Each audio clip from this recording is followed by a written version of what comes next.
Hi, I'm Curt Frye. In this video, I would like to extend the analysis that I created in the previous video in this playlist regarding scheduling at a hospital. The sample file that I'm using is called Safety Constraints, and you can download that using the link that I provide in the video description below. So here I have my previous movie solution, where I have the number of people that are required for a given 2-hour segment in a hospital section. So they go from 12 to 2, 2 to 4, continuing on until we get to the end of the day. I had the number of full-time people that were assigned to each segment and also part-time people so that I could move them around as needed and reduce the total number of people hours required. Over on the right, I have the number of full-time people that work a particular 8-hour shift. And then I have the number of part-time people that are drawn from a general pool within the hospital, and they work 2 hours at a time. I also have a limit on how many of the part-time people that I can draw from the pool within a 24-hour period.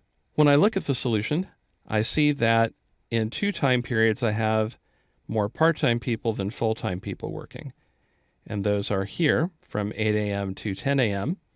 and from 6 p.m. to 8 p.m.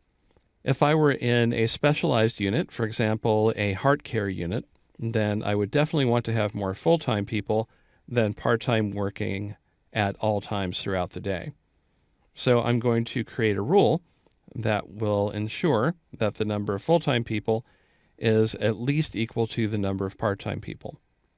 For that, I will go to the Data tab of the ribbon, and then in the Analysis group, click Solver, and I will add another constraint, and it will just be that the number of full-time people, so C4 through C15, must be greater than or equal to the number of part-time people, so that's D4 through D15.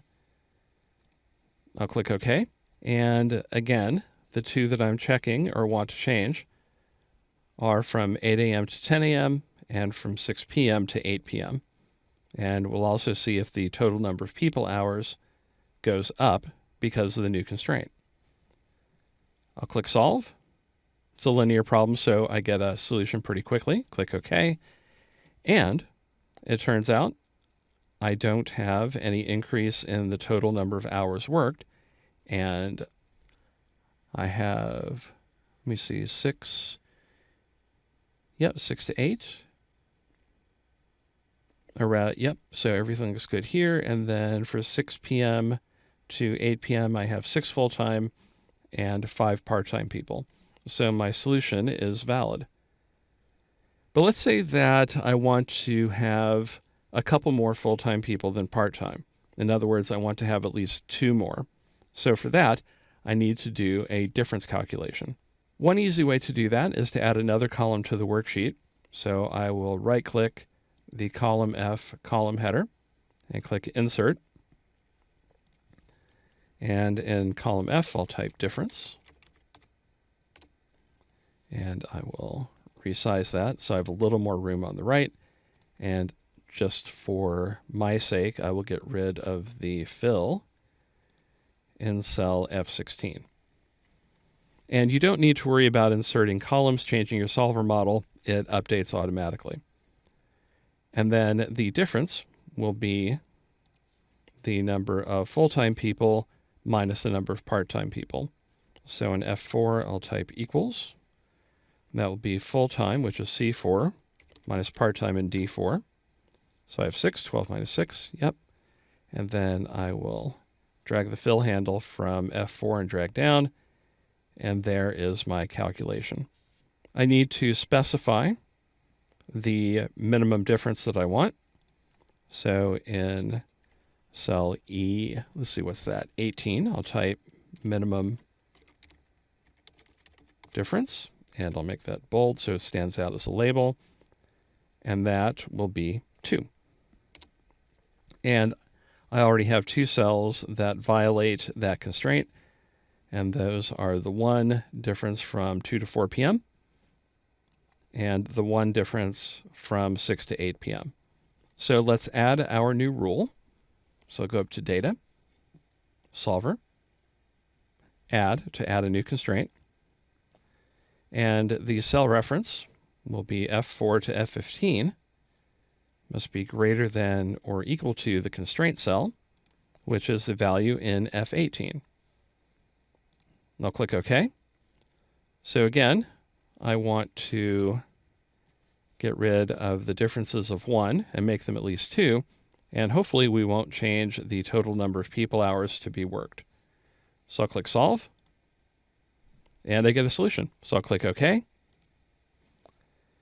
And I see that I have, actually my lowest difference is 3, which is greater than the minimum, and I've not increased the total number of people.